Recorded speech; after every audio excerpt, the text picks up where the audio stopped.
The year is 2002. Summer vacation is in full swing.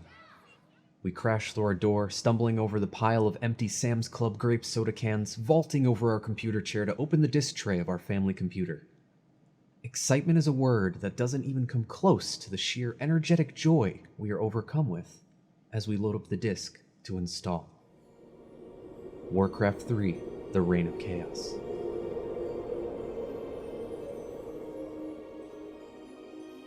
The sands of time have run out, son of Duratan. Little do we know we are about to experience a fated journey, one that would take us to a world far beyond what we thought was possible, a world that brought a future unimaginable. This journey would not only enthrall millions of people worldwide, but also change the world of gaming as we knew it for years to come. This is the story of Warcraft 3 custom maps. So let's make something perfectly clear. If it weren't for this thing right here, we wouldn't have experienced some of the most historical games and gaming events to ever occur. Sure, we can talk about Starcraft editor, but let's leave it to the real MVP here. As clunky as it was in its days, Warcraft 3 custom map editor brought something that many homes didn't really have or thought to have: a game building engine. One that had plenty of assets and pre-built models to get elbow deep into the building of your own custom games within the Warcraft universe. But it didn't stop there.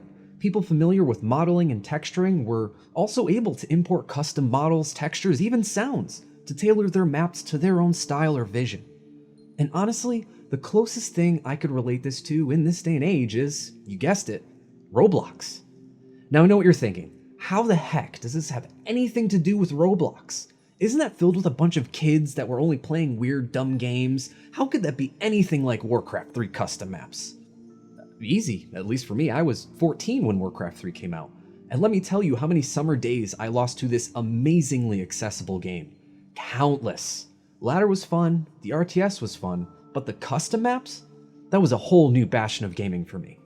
It inspired kids and adults alike to build something of their own and make games to share, either with friends or complete strangers, and some of those games actually got pretty popular. Now that last thing, I don't state lightly, because if it weren't for Warcraft 3 custom maps being a thing, you know what game we would have never had?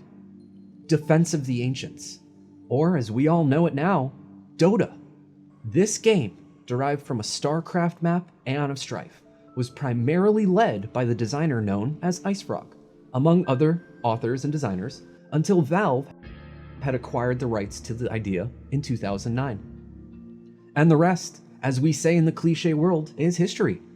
Like it or not, Dota 2 is one of the largest and most inspirational esports games in the history of gaming. Even to this day, the daily player count is holding strong. All of which making its humble roots within, you guessed it, Warcraft 3 custom maps. While many other custom games didn't take as large of a footing, some did manage to two-ify their Warcraft 3 original maps, with the likes of Element TD2 and Legion TD2, to name a couple. The most important takeaway from this golden age of custom gaming is this: custom maps in Warcraft 3 not only brought accessibility and variety to a universe, but it brought inspiration and creativity to whole new levels. Now, consider what that game provides. And look where we are today with a game such as Roblox. The vast amount of custom maps, games, and modes. Which brings me to my main point of this little video here. And to those of you that have been following along, I'm sure you know where this is going.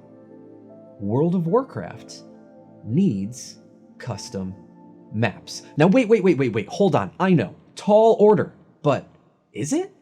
It's been done. Maybe not in WoW specifically, but in several Blizzard games. Sure, it was their RTS games, but what's stopping the implementation into a realm such as WoW? Imagine gathering a bunch of your friends to play a custom-built tower defense, or a MOBA-style PvP arena, or even a new game that could potentially change the future of gaming within the World of Warcraft. Teleporting to a custom instance as minigames, good or bad, can be played as much as players want. No need for rewards, achievements, gear, you name it. This is the truest form of pure gaming experience. You go in, play a game, the game ends, repeat. Why not bring access to a realm where families spend time together and inspire them to keep building in the virtual worlds we love so much? And the best part is that all Blizzard needs to do is provide the platform, and creators will make something happen. How would it be any different from all the other social platforms that allow their users to share content amongst themselves? Really, not that different at all. In WoW, we can run dungeons, Yeah, we go right in. collect transmogs, How's that? maybe do some PvP, Fuck it, Venom, ban. but what if we had goblin motorcycle race courses? Or just simply mount races? Tower defenses, RTS-style battles with commanders at the helm controlling things like resources and tech trees while champions fight on the battlefield. The possibilities truly are endless. In a metric-driven market where daily login is such a factor into what does or doesn't make it into a game, what better way to allow daily traffic without really needing to constantly create content and letting the creators and gamers do it themselves? Sure, we can say, oh yeah, let's have all the people do the work that Blizzard should be doing, but hold on there, friend. They did it before, and it worked. It worked so well that it birthed literally one of the greatest games in the world. Like it or not, that is an objective truth. It was an inspirational force within gaming because it wasn't forced to inspire. It was a force of success because it wasn't forced to succeed. It was able to grow, build a community and following because it wasn't forced to. People just loved it. We can say this about many games in history, and I feel this is the core intention that we've been missing from game studios in general. They're essentially forced to hit metrics. They're forced to meet quotas and achieve thresholds with retention or subscriptions. Sadly, here we are, with a failed attempt at a remake to a game that doesn't have nearly the daily traffic as it once did, especially given a few major shortcomings with development and launch.